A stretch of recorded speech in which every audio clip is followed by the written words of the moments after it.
Okay, welcome. This is a continuation of a stream that I did this morning. I left it off where we're using the Monome Norns, which is over here. We've also got the Sevilla soft MIDI USB, which facilitates a host-to-host communication, which essentially means it can control the Norns from Ableton, and the Norns can control Ableton, and they have communication together. It's fantastic stuff. And basically I'm just going to kind of carry on that bit because I kind of left off where we are now with the mono sequencer. We like the mono sequencer. So this is the patch that we're on is the it's called Passersby, and it's a West Coast one. So you've got on this page with wave, you have wave shape. As you can see there, it's fantastic. The full spectrum from sine wave through to triangle, through to square, through to saw. And then you have wave folding on the other encoder, encoder 3.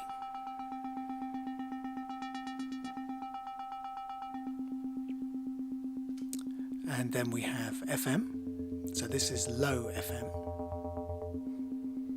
And this is high FM.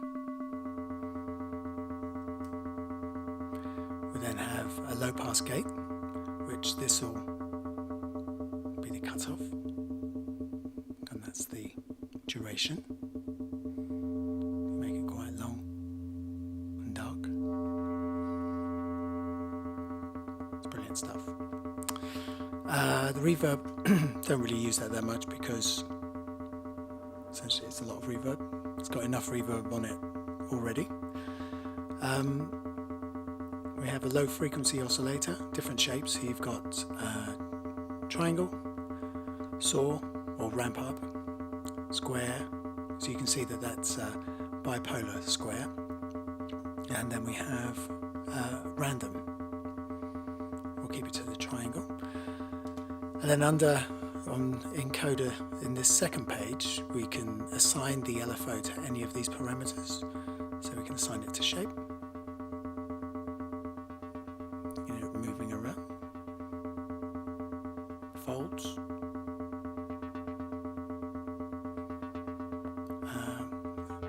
Low FM, fantastic, right? When it sweeps in. Do the same with a high. I'm going to kind of leave it at that point. And then the last page you have is where you can, you've got some kind of randomizing parameter. And then you also have drift, which allows all the various, my understanding of it, it allows the different elements to not be in sync together in terms of their phase correlation. That's what I see drift to be. Let me just reduce the wave folding. Reduce the FM. Leave the low pass gate as it is, and then we'll just reduce the, oh, that's the shape. So that's the speed of the LFO.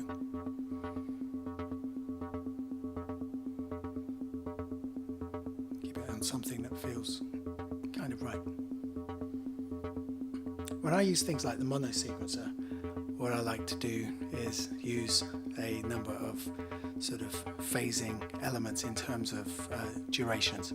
Whether you choose to refer to this as polyrhythmic, polymeter, whatever, it's poly, let's face it. So for here we're going to have 8 pitch steps. I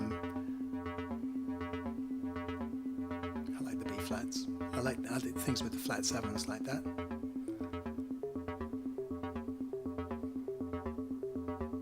We won't do anything with velocity. So octaves can be, let's say we have those in 5s, octave high, and then octave low. So this is basically going in a subdivision of 3 and 2. We could have 2 high, too low, or low to high, any variation thereof. Let's try duration. It's worth looking at what duration might have as an effect. It doesn't have much, so it's not really sort of controlling the low pass gate, so we can kind of ignore that. We've got gates down here, and so the gates, let's have those gates as 7. So we can split them into 3s. 1, 2, 3, 1, 2, 1, 2. So that's moving at 7. I also kind of like looking at the relief ones. So basically that's, so each 1, 1, 2, 3, 1, 2, 1, 2 are blanks. And then you get the spaces in between. That's kind of a variation I like to kind of deploy.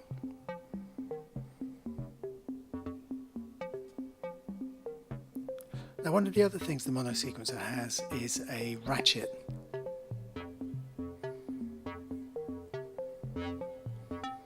And because I've got rid of beat 1, we don't really hear it. Let me put the gates back in. You can hear it just changes the quality of the note. So this is up to 16 very rapid kind of ratchets. So we can also use ratchets. Let's say we have those as 9.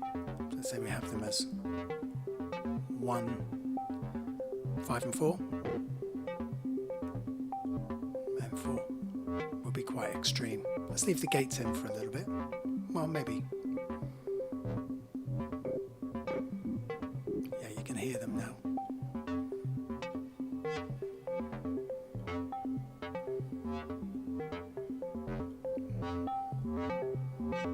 Yeah, it just changes the quality of the note.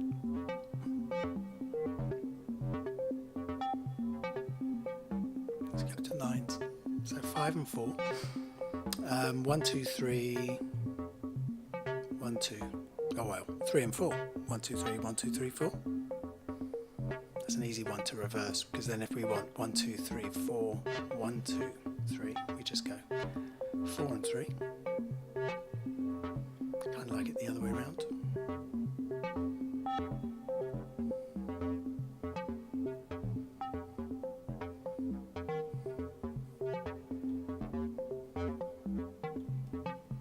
Cool, so we've got the LFO, you know, on the device, on the Norns, and then we have the mono sequencer pushing out notes, and those notes are then have a number of properties to them. We have pitches running in. I did pitches in 6. Why did I do them in 6? I thought I was doing them in 7, but there we go. Yeah, and then 5s for the 5s for the octaves. We got the repeats or the ratchets in 9s. We also have the gates in 7s, so let's move the gates around. In fact, we could have the gates in 8 just to be normal. 1, 2, 3, 1, 2, 3, 1, 2. So it's the kind of the reverse of the clave. 3, 3, 2. It's 1, 2, 3, 2, 3, 2. Cool. So we have that. Kind of helps to put some things in, so I'm just going to put some kind of looping sample type elements. So it's the hi-hat offbeats. I'm going to do a kick.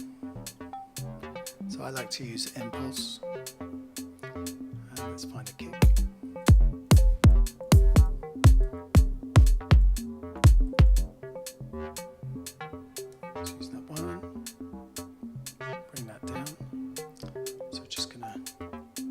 Using Command 2 to change the resolution, if you look down in the bottom right hand corner, and then just Command D to duplicate quarter note.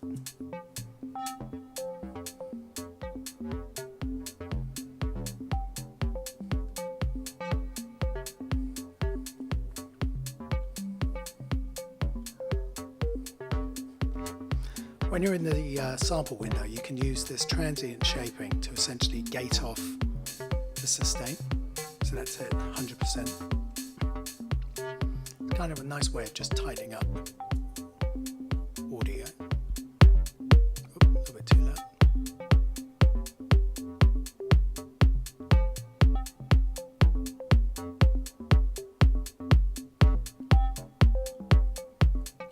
Now, one of the things I was going to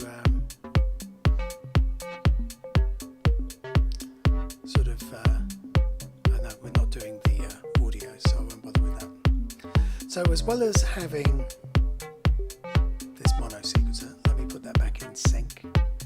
So when we stop and start, that feels nice.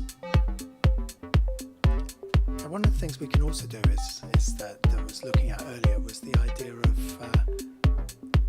getting one of the other Ableton instruments in here as well, like operator. And then basically for operator to work, we actually want to take the MIDI data from the track that says 2 Norns, and we want to take that track and actually pass that. And so we want to select in the drop down box from MIDI from and set that to 2 Norns. And then what we also want to do is put it into monitor in.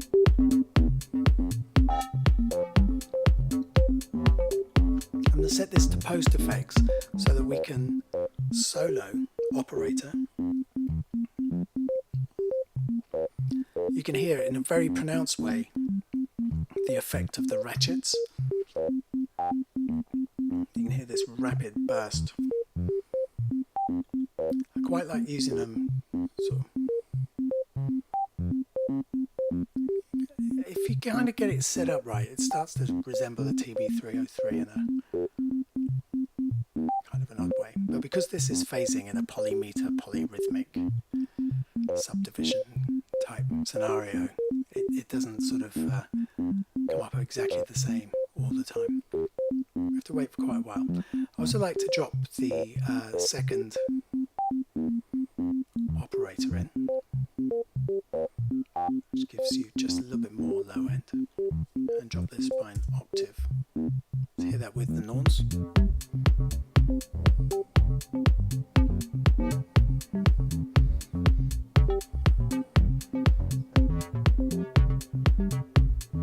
Sounds great.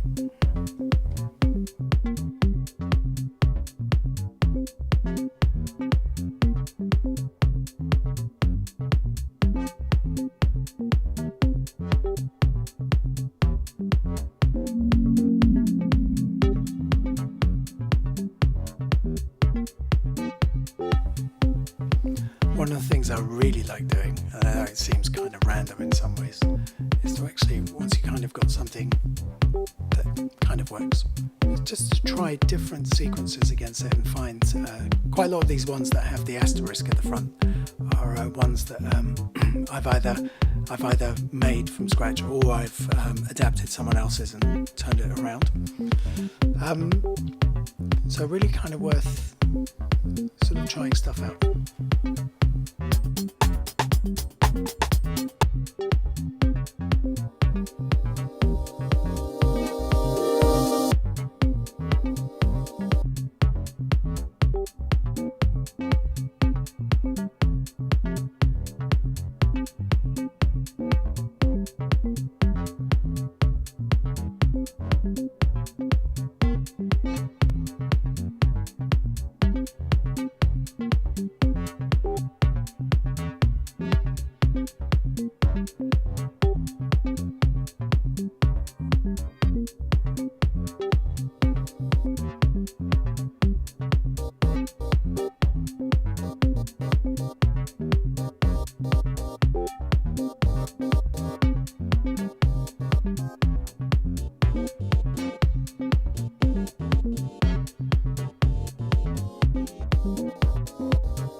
something like that is good. I mean, that's an 8-bar pattern.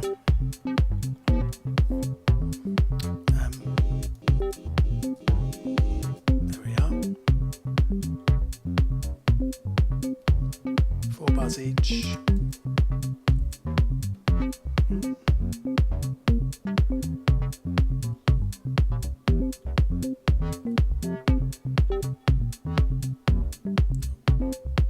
Slightly over. It's really interesting when you get those little octave kind of jumps.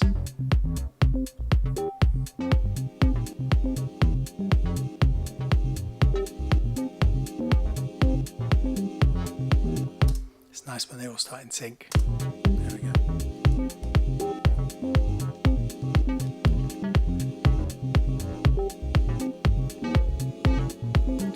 Did I do F sharp? Silly me.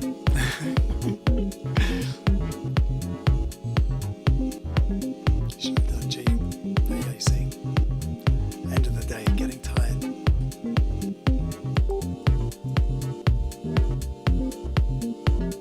bit of reverb on there. A little bit of delay. You can't hear it really.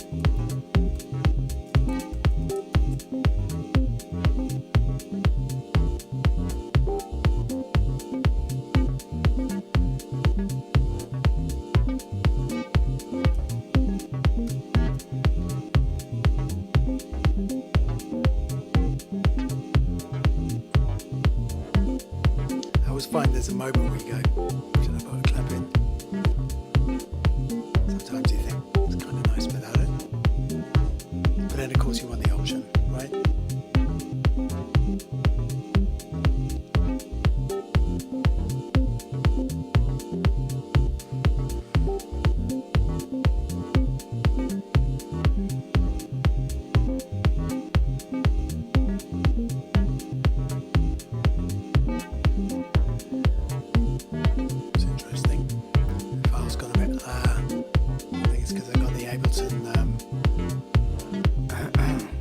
Ableton Beta 11, I think it's destroyed my drum files.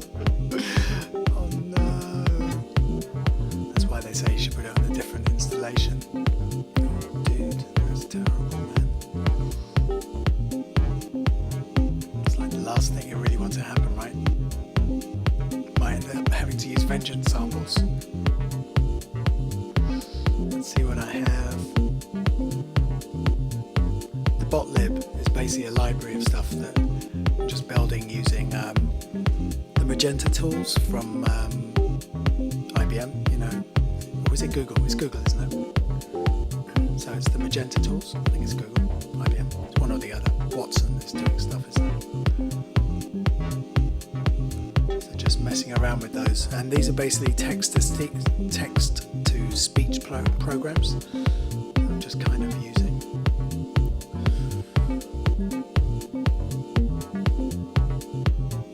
Elab's always good.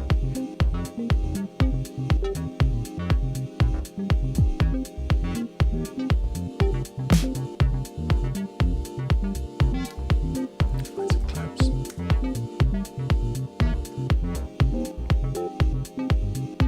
You can tell a lot of claps. Let's try something perhaps a bit too crusty. I used to have an HR16 back in the day.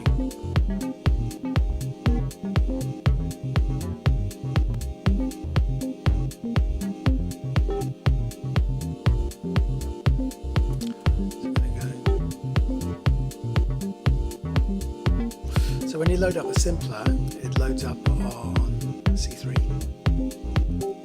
So just put that over there. Bring that down. See, when you, depending on where you start with the sequence, because they're phasing, even if it starts on 2 and 4, it will still feel like it's a downbeat.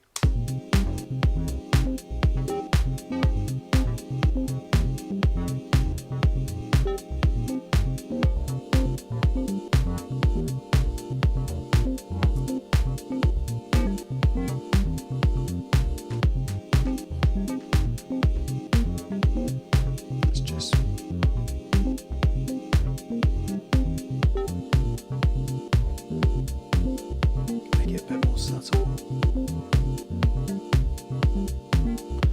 Let's try some of the drum tools on the kick. You know that. Kick. Ooh, fruity. Let's listen to the kick on its own. Bit more damping. Give it a bit more transient oomph.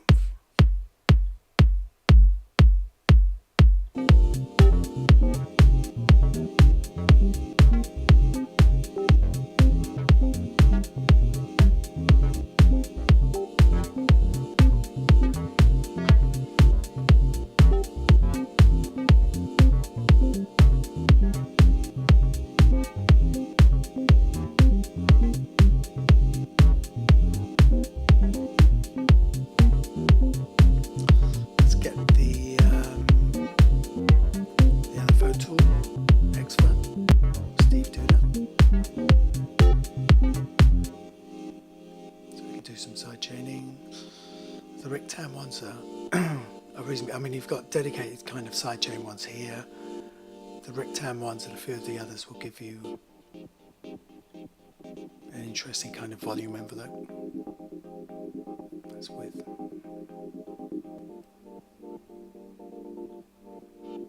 Quite a few just kind of make you go a little bit too. I like this one because this is that 332 clave pattern.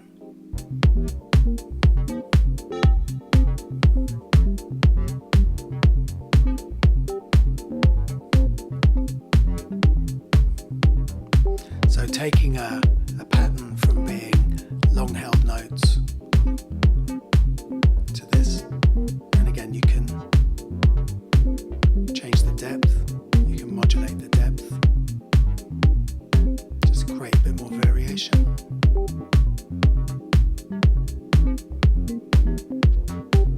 So that's a mix between the two, a little bit of the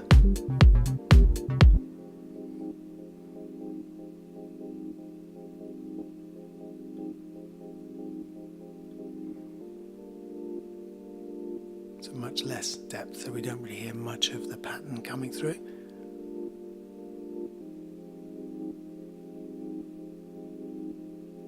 While you don't hear the downbeat as much, you do feel the other two beats in the bar. Those kind of feel nice.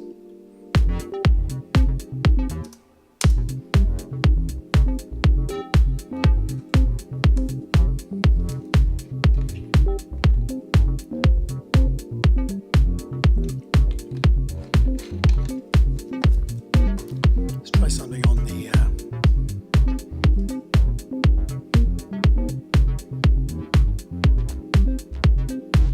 change the wave shape. Maybe reduce the folding.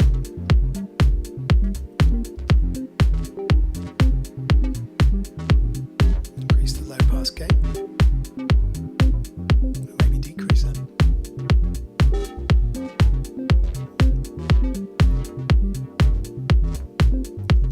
Shorten it up. Speed up the Lfo.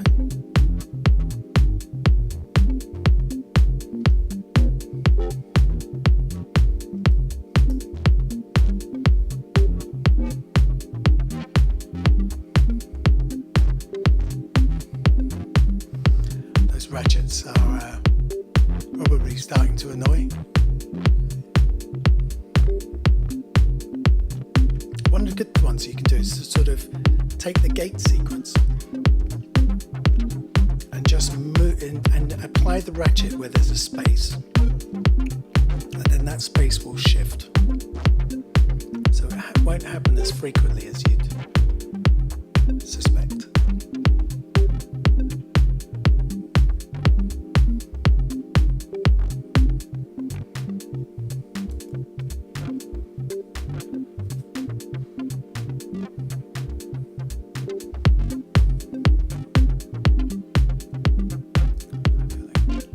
Kick.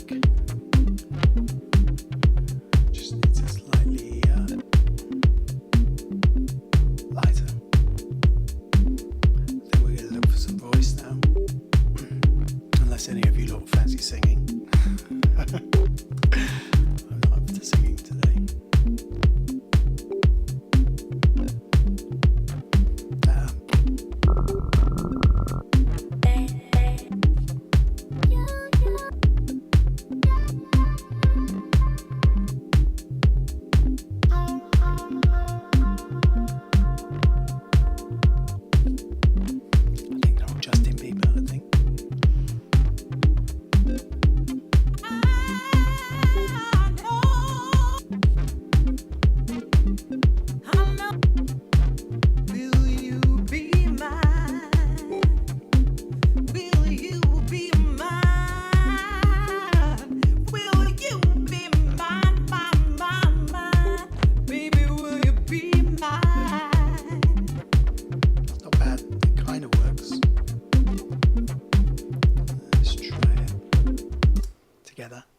Will you be mine?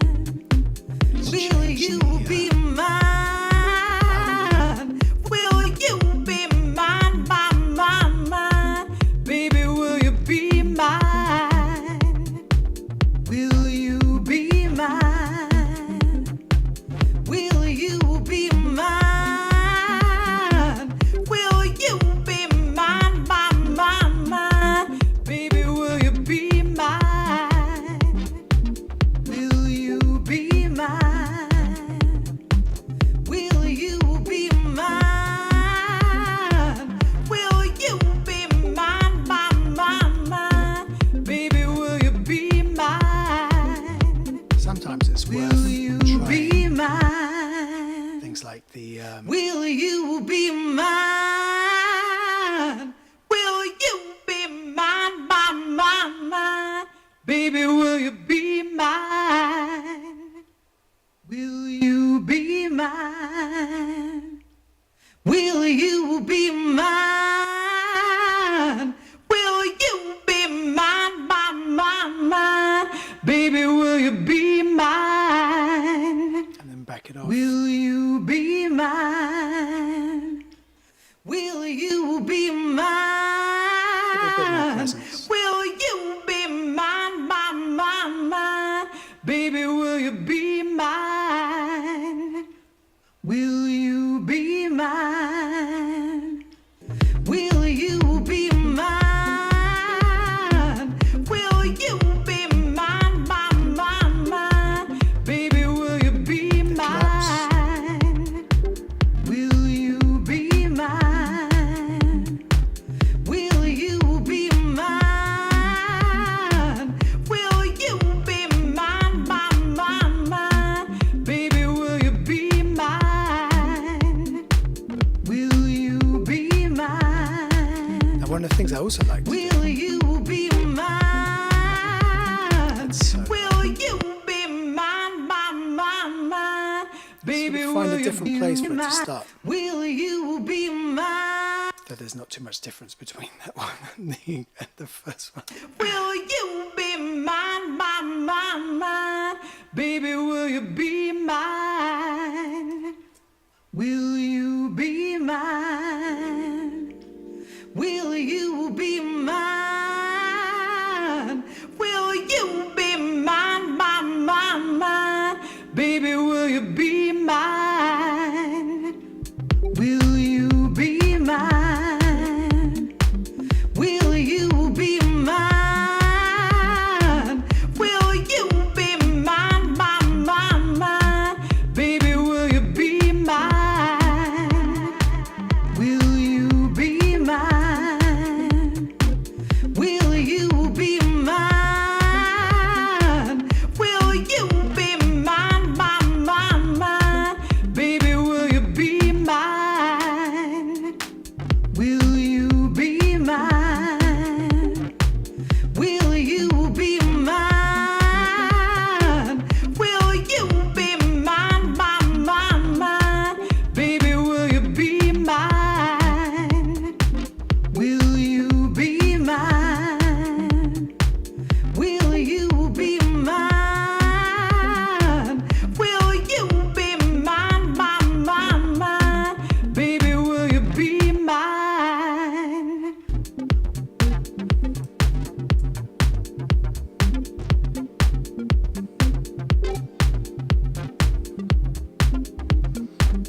So those ratchets are a little bit annoying, but they kind of work. You can really hear them now, so I can back them off. Now, the really interesting thing about the mono sequencer, which is here, is basically that you've got a set of kind of multi kind of relationships. So you've got a pitch pattern that's in 7/16 notes. You have an octave pattern that's in 5/16 notes.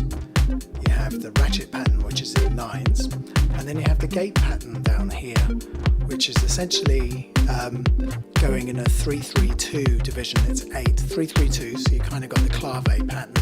This is kind of the offbeat version. If we put it into the on,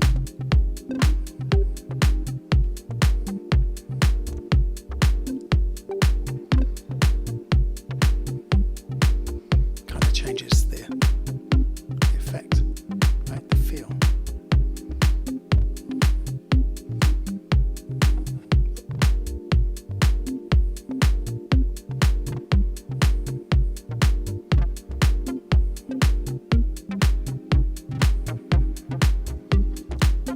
Wave folder back in, Passersby.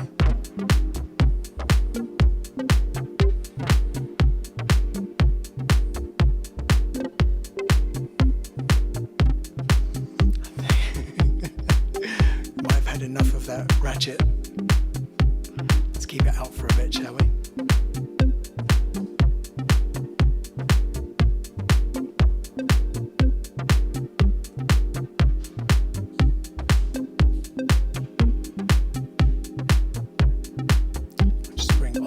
Up a bit.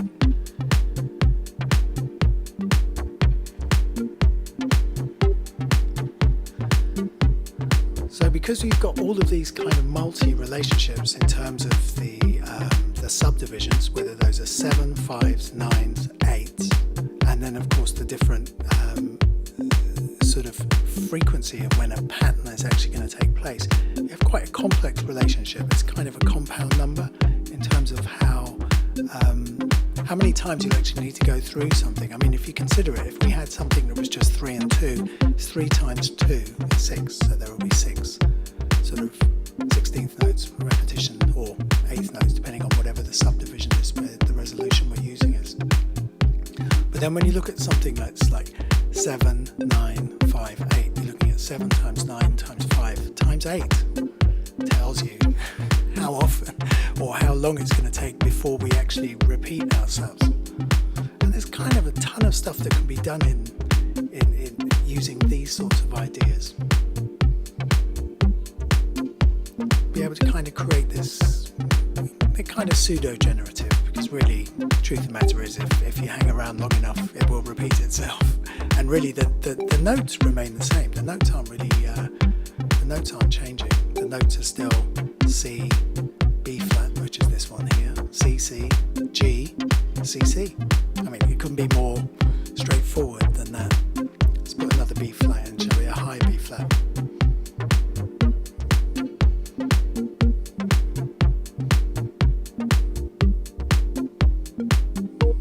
There we go. We've heard the first B flat. The reason why we're not hearing it as often is because of this gate pattern. If we change the gate pattern, more of it's poking through. See, as the pattern continues, it pokes through a lot more.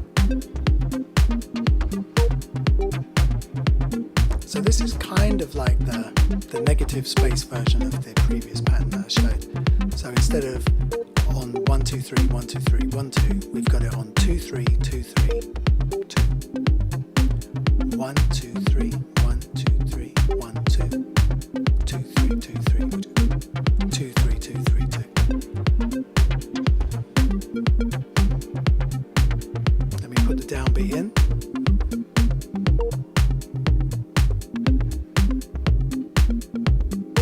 It's still not a regular pattern because the other lanes in the sequencer are running by different divisions. So therefore, it's, even though we've kind of made it a bit more conventional by putting the downbeat in, it's still going to be result in an unconventional pattern, a non-repeating cycle, or it will take quite a while before it will repeat itself again.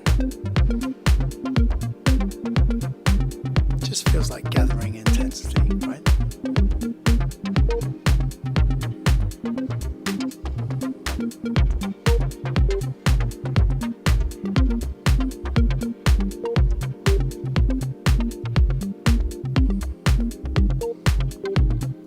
Put the B flat the other way around.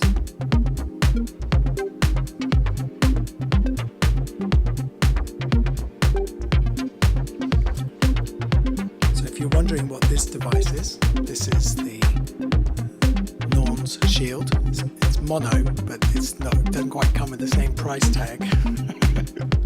But it's great. It's a DIY instrument. I didn't make it, but there are loads of builders who do them, and it's a fantastic instrument full of so many glorious sort of ideas. I mean, I think I'm making about a video, not quite every day, but almost.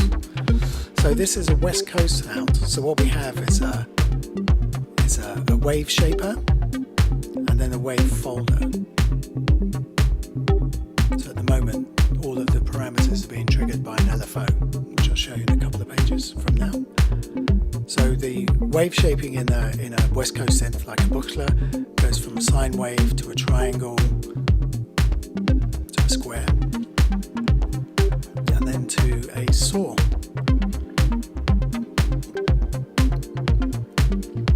Wave folding, as you can see, the wave folds in on itself. So it's kind of like clipping.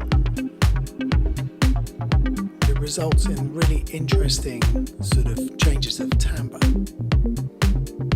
So this is hardly any wave folding. So this is just wave folding controlled by the LFO. We just hear it just kind of pokes through little bits. Let me change the shape a little bit.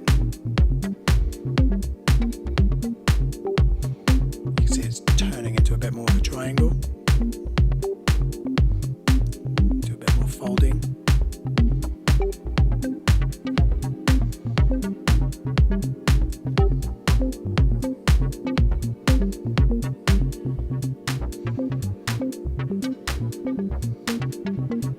So remember that the bass that you hear is exactly the same notes that are going to the wave folder on the Norns. So they're both sharing the same MIDI data, except the bass part is an octave lower.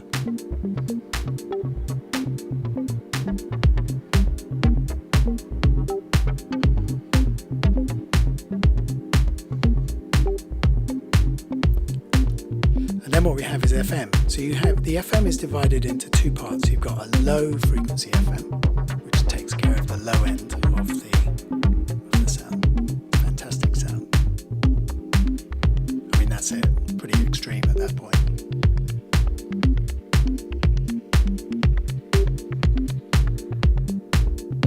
And then we also have an FM that takes care of the high frequency. Obviously these things are dependent on the height of the pitch, like its register and so on, and also about the low pass gate, which is on the next page, which is this one here. So the low pass gate is kind of a combination of a filter and a VCA, like a sustain. So you can hear it's quite long there, right? So it gets quite dirty. You hear a lot more wobble coming through. So we can make it really, the envelope really tight.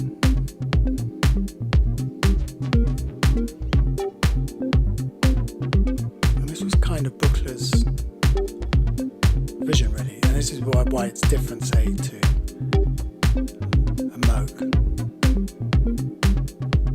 So this combination of gate and the low pass gate filtering plus the VCA was seen to be as more natural than, say, the Moog of having a filter and then a VCA after it, because they're intrinsically linked together.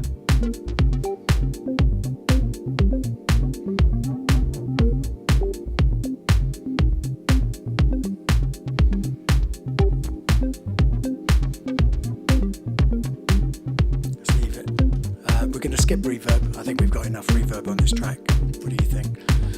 This is the Lfo page, and so the Lfo runs through different shapes. So at the moment we've got triangle, you can have a square, random. There's also a saw.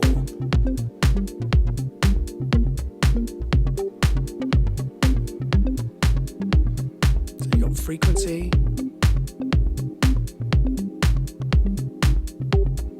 And that's random. So we have it on shape.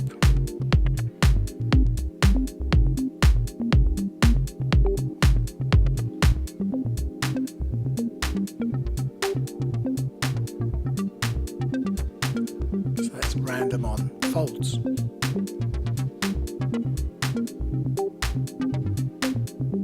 FM. I tend to like sort of slow cycling. So here, triangle, so you make it really fast. Make it slow. We're going to go back to the low pass gate just to make that a little bit, so we can hear a bit more of the effects of the Lfo.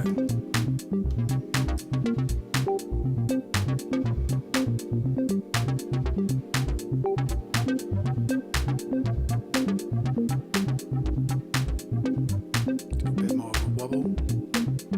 Here we go.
So, I think we're just going to do some silly effects.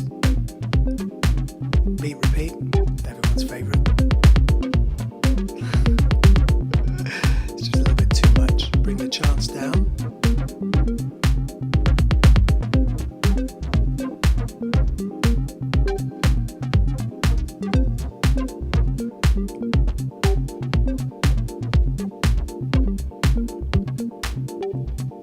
Wobble.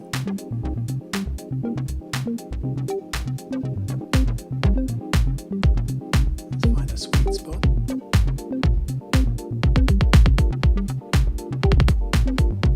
It's all about. It's all about Blue Monday.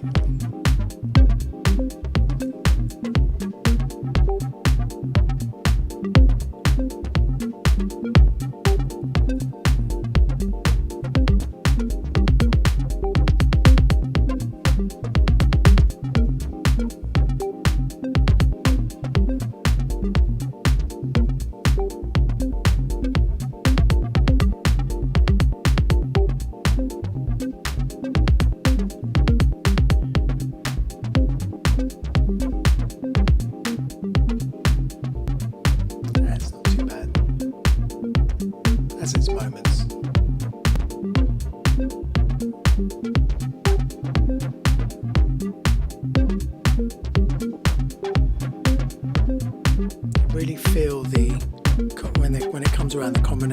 LFO, especially on the folding, because it's quite high, it's set quite high, and then depending on the pitch height,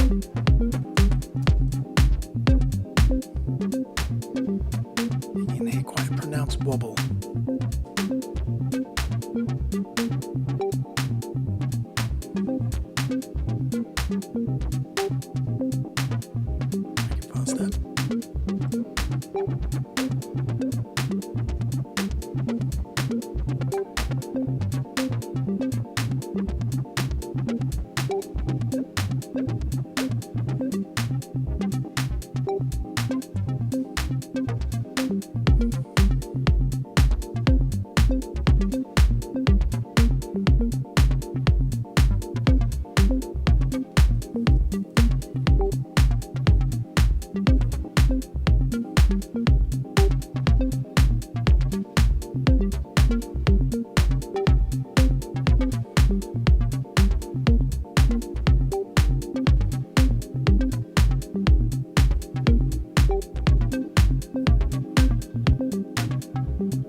So, just to recap, we have the Monome Norns. It's a shield, and it's a device. It's a wondrous device. It has lots of different kinds of apps with it, and this app is called Passersby, and it's a West Coast synthesizer.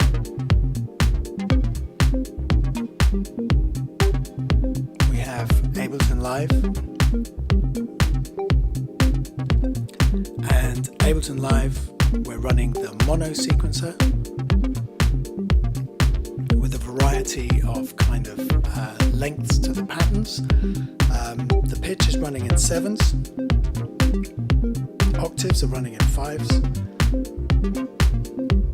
the steps are running in 8, and when we were using it, the ratchets are running in 9, so I'm just going to put one ratchet back in there.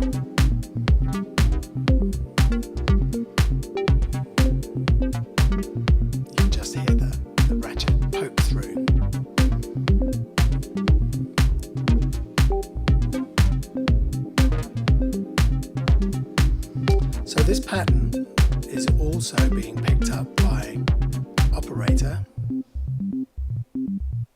which is set to 2 voices. So you have the carrier and the modulator, and the modulator is set in the octave below the carrier, which gives us that quite nice kind of bass sound. Again, we can do things around the envelopes. We just want to get rid of some of the sustain, maybe. I kind of like it the way it is at the moment.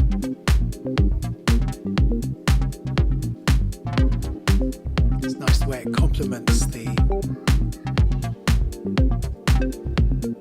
Passersby, the Norn, or the Norns. And then we just have some samples. We have a kick, a reverse chord that we are, at the moment I've put an auto pan on it now, but we've got Steve Duda's, or X4 Records, Lfo tool, which I really like. And we're moving between 100% depth, no depth, and sometimes moving between there to find a kind of a sweet spot. The auto pan was just to move that chord around spatially, and it's very slow, the rate, so that's fast, slow, it's not synchronized, so essentially it's another form of phasing. Cool. And then what we have is an offbeat hi-hat. The hi-hat in the sample window, I've used the transient shaping, so that's it full length, but using the transient shaper you can tighten it up. And really in some ways, you know, if things are a bit muddy, instead of using a gate, you might want to consider using the transient shaping. And we have claps, which are on here. I've just increased the sustain for them, but again, if you want to reduce that, you can. And then what we have finally is a vocal part. Will you be mine? Which I'm dropping in and out. Will you be mine? And for the voice, will you I've used be drum rack. mine? Baby, will you be mine? Just to rough it up a bit.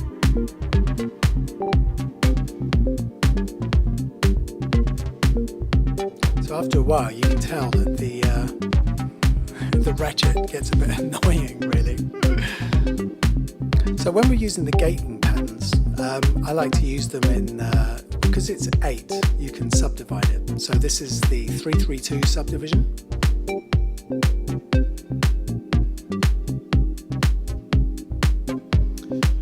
What you can also do are to do the relief of that, the complement, which is basically 2-3-2-3-2. So the spaces are the ones, 1-2-3, 1-2-3, 1-2. Of course, you can do any variation thereof because you can just have the 3 and the 2. So now think about this, okay? You've got the Norns. You've kind of got this bass part here. The relationship of the bass part to, we'll just listen to it on the operator. So remember that I'm not changing pitch, but because of the longer time it takes for any of these parts to actually cycle around, it makes it feel like it's a completely remade pattern. And when you combine things like the different kinds of gating patterns, then you can increase the number of variations. You know, if we made it 2-3-3-2, you get that boom, boom, boom. Here we go. Gonna start again.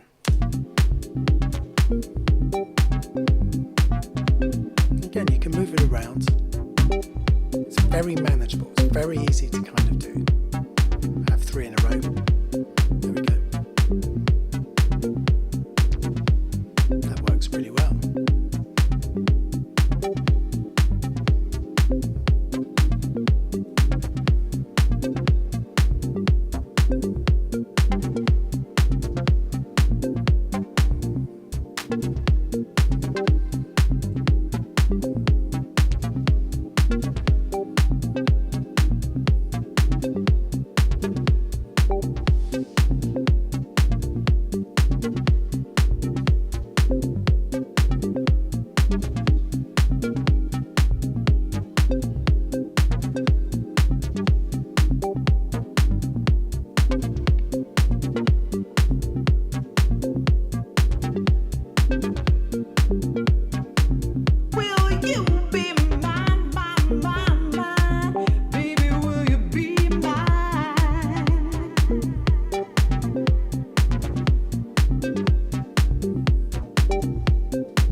So the last thing that was in this stream, in this performance, is this MIDI USB dongle. Possibly the least glamorous part of this whole stream. It's by a company called Sevilla, and it basically facilitates host-to-host communication, because both the Norns and Ableton are capable of being hosts, and this means that they can be much more significantly integrated, with neither one necessarily having to be in charge, which is always a good thing. And it allows for, a good deal more sort of variation. And with Live 11 coming up and the inclusion of MPE data, we're going to be able to modulate the Norns using MPE data. Anyway, that's the idea. I think it's about £40-ish. It's in euros. Can't remember precisely. I only got it the other day. They're really quick at sending them out as well. They're fantastic.